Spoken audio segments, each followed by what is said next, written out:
This is a story that came to us from Oreo. You want to step in here? Come here, baby. How about this? Did you all know that Oreo was a feral rescue? So when I came across this story, because a lot of his little companions are still outside in the alley, those of us in the neighborhood like to put out food for them, and then there are some who say, "Why are you putting out food for those cats, those feral cats? You know, they're just a pain, they're a menace." They're not at all. And I like this story because I think people should embrace and take care of the feral cats that inhabit our alleys. Because, as Block Club Chicago reports, Justin Lawrence, could the city tap feral cat colonies to keep rats at bay? Animal control is slowly looking into it. Animal care and control also needs more resources to get a handle on the city's coyotes, raccoons, skunks, rats, and snakes, alder people told the agency's leader. Oh, look at that poor little baby. A cat in the Chicago Animal Care and Control Facility in Chicago's Lower West Side in December of 2020.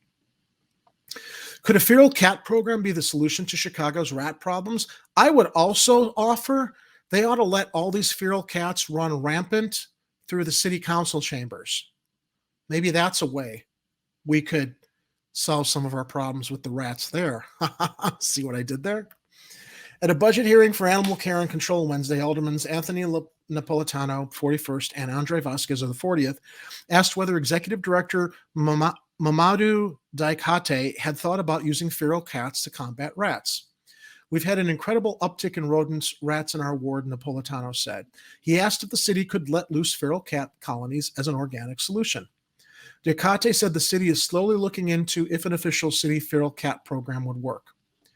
The Treehouse Humane Society has placed 1,000 feral and free-roaming cats in communities as part of its Cats at Work program. I like that, since it was founded in 2012, but it is not an official city program. The cats are placed 2 or 3 at a time into residential or commercial settings and are often brought in to provide environmentally friendly rodent control. At the meeting, alderpeople also said the agency needs more resources to get a handle on the city's coyotes, raccoons, skunks. Again, we need to solve the skunk problem down in city council chambers as well. Rats and snakes too, and pet-related problems, and needs a dedicated public relations professional and a marketing budget to increase the rate of adoption at the city shelters. The agency is requesting a $7.1 million budget for 2022. Alderman Carrie Austin of the 34th said she still has issues with coyotes in her far south side ward, echoing a complaint she made at last year's budget hearing when she said a particular coyote was harassing her and her dog. While Austin thanked Diakate for sending her help to try and deal with the coyotes, she said she has a new concern: snakes. I hate snakes. I mean the ones that crawl on the ground, not the two-legged ones. She said, she went there too.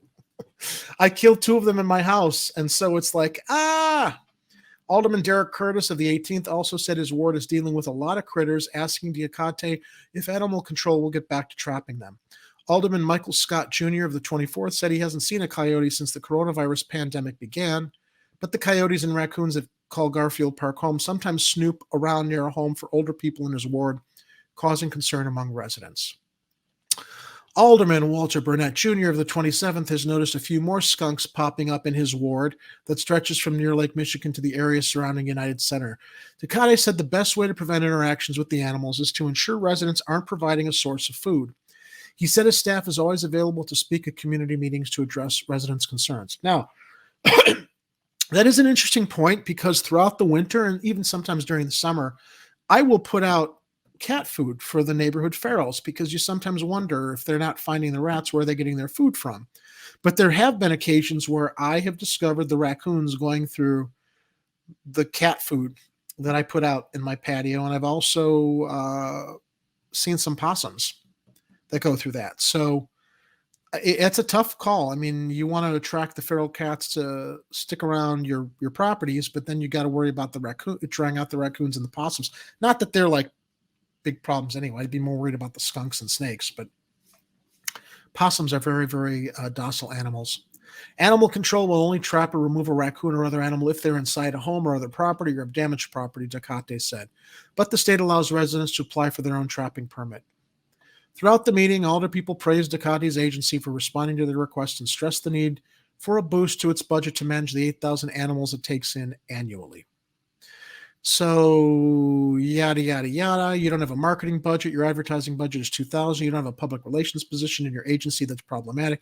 It's great to have activists and volunteers who are willing to roll up your sleeves and help, but there typically would be a centralized person who could focus those efforts in a meaningful way, so you're all pushing in the same direction.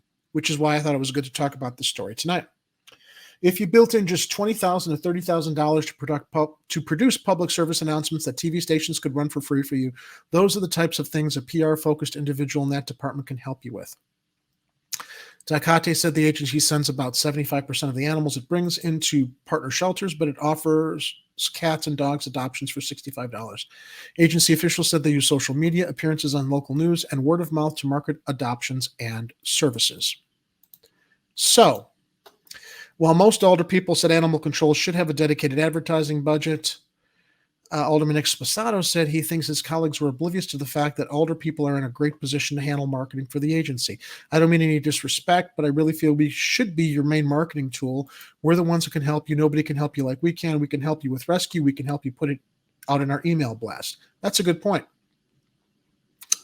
I think we will always work with what we can get. I'll put it that way. Ducati said we still work with what we have, but if we get more, we'll do even better. So listen, ladies and gentlemen of Chicago, don't scare your feral cats away. They can help with pest control. And if you can control putting out some water and cat food without the raccoons and the possums getting to it, it might help you with your rat control. So let's go to the comments really quickly and see what we've got here before we wrap up the show. E. Heller, now I'm getting hungry. New comments. Raccoons can read the label to know it's not raccoon food. Whatever, man. Opossums are wimps. So I'm going to tell you a funny opossum story I had. I got these plastic containers from, I want to say it was Paws. Every winter they cut holes and they insulate these plastic storage containers so you can put straw in them to provide a warm nesting place for feral cats in the winter. And you face the opening in a certain direction so the cold wind doesn't go in. So I got 2 of these. And I did have some feral cats nesting in them during the winters. In fact, I found this little guy, along with his 5 siblings, nested in one of those boxes. I think it was 4 winters ago. First, I thought there were only 2 kittens in there that were left, and then I discovered quickly it was 6. And I ended up fostering them and socializing them with a friend of mine. And of course, this little one, I just couldn't let go of because he was the boldest of the group and he wanted to stay along with my other 2 cats. But there was a time where I would change the straw on these plastic containers that are meant to be warming shelters for cats in the winter. And there was a possum in it. And I thought the possum was dead. It was laying on its back. It was like, and it completely freaked me out because I'm like, oh, this poor creature died in the box. And so I left it because I couldn't take care of it at that moment. And of course, I went back to it later with, I think, a bag and maybe some gloves to dispose of it properly. And it was gone.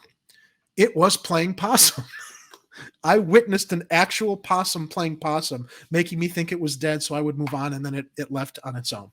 Anyway, I thought that was like an interesting possum story as we were talking about possums being wimps. What else on the live chat? Use an old cooler and cut a hole in it. Yep, that helps. What's gold? I missed it. That's gold, Jerry. Gold. I don't know what was gold, but I'm glad you thought so.